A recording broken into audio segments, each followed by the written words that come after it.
മുതൽ ഞങ്ങളൊക്കെ നേതാവായി ഞങ്ങളൊക്കെ പ്രിയങ്കരനായ അഡ്വക്കേറ്റ് ടി എസ് അജിത്, പ്രിയങ്കരനായ ബ്ലോക്ക് കോൺഗ്രസ് കമ്മിറ്റിയുടെ പ്രസിഡന്റ് ശ്രീ അരവിന്ദേട്ടൻ, പ്രിയപ്പെട്ട രവിയേട്ടൻ, പ്രിയപ്പെട്ട ജലീലിക്ക, ശശിയേട്ടൻ, പ്രിയപ്പെട്ട നഗരസഭയുടെ നിയുക്ത പ്രതിപക്ഷ നേതാവായി തിരഞ്ഞെടുക്കപ്പെട്ട എൻ്റെ സുഹൃത്ത് ശ്രീ ബഷീർ പൂക്കോട്, ഇന്നത്തെ നമ്മുടെ രണ്ട് താരങ്ങൾ ശ്രീമതി പ്രിയ രാജേന്ദ്രൻ, ശ്രീമതി മഹിജ, പ്രിയപ്പെട്ട സൂരജ്, നവനീത്, ഈ തെരഞ്ഞെടുപ്പിനൊക്കെ ചുക്കാൻ പിടിച്ച ഒരുപാട് മിഥുൻ പൂക്കൈതക്കൽ, ശ്രീ ശ്രീധരേട്ടൻ, ശ്രീ സുബ്രഹ്മണ്യേട്ടൻ, ശ്രീ റസാഖ് മൂക്കത്തയിൽ, പ്രിയപ്പെട്ട ബാബു കക്കാട്ട്, ജോസ് വീടി,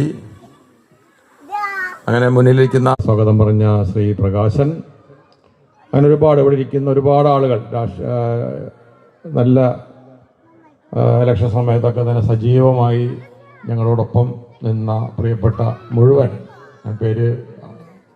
ആളുകളുടെ പേര് പറയുന്നില്ല. അങ്ങനെ ഇലക്ഷൻ തുടക്കം മുതലും അതുപോലെ തന്നെ ഷോവർക്കടക്കമുള്ള ഇവിടെ ഇരിക്കുന്ന ഒട്ടുമിക്ക ആളുകളും ഏകദേശം 100ഓളം പ്രവർത്തകരെ വെച്ചിട്ടാണ് അവസാന ദിവസം ഷോവർക്ക് നടത്തിയത്. അതിൽപ്പെട്ട ആളുകളൊക്കെ തന്നെ ഇവിടെ ഇരിക്കുന്നുണ്ട്. അപ്പോൾ അവസാന ദിവസം നമുക്ക് മനസ്സിലായി നമ്മൾ കഴിയും.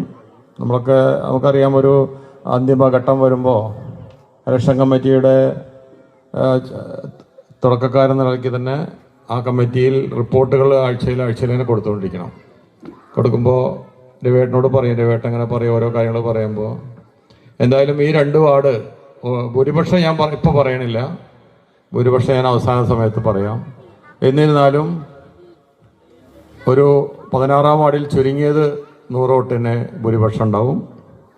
അതുപോലെ 20-ാം വാർഡിൽ ഏറ്റവും ചുരുങ്ങിയത് 150 വോട്ടിന് ഭൂരിപക്ഷം ഉണ്ടാവുമെന്ന് ഇലക്ഷൻ കഴിഞ്ഞപ്പോൾ കൃത്യമായ റിപ്പോർട്ട് കൊടുത്ത നമ്മുടെ ഇവിടെ ഇരിക്കുന്ന പ്രവർത്തകരാണ്, ഇവിടെ ഇരിക്കുന്ന നമ്മുടെ കൂടെയുള്ള ഒരുപാട് കൂടെയുള്ള ആളുകളാണ് അതിൻ്റെ വോട്ടർ പട്ടിക നോക്കി നമുക്ക് വോട്ട് ചെയ്യുന്ന ആളുകളുടെ ലിസ്റ്റ് തയ്യാറാക്കിയിട്ട് ഇവിടെ ഇരിക്കുന്ന നമ്മുടെ കൂടെ പ്രവർത്തിക്കുന്ന ആളുകളാണ് അതിൻ്റെ റിപ്പോർട്ടുകൾ നമുക്ക് നോക്കി ഞങ്ങളെടുത്ത് ബിജു ഓടാട്ട് ഉണ്ടായിരുന്നു, പിന്നെ അങ്ങനെ എല്ലാവരും ഇരുത്തിക്കൊണ്ടാണ്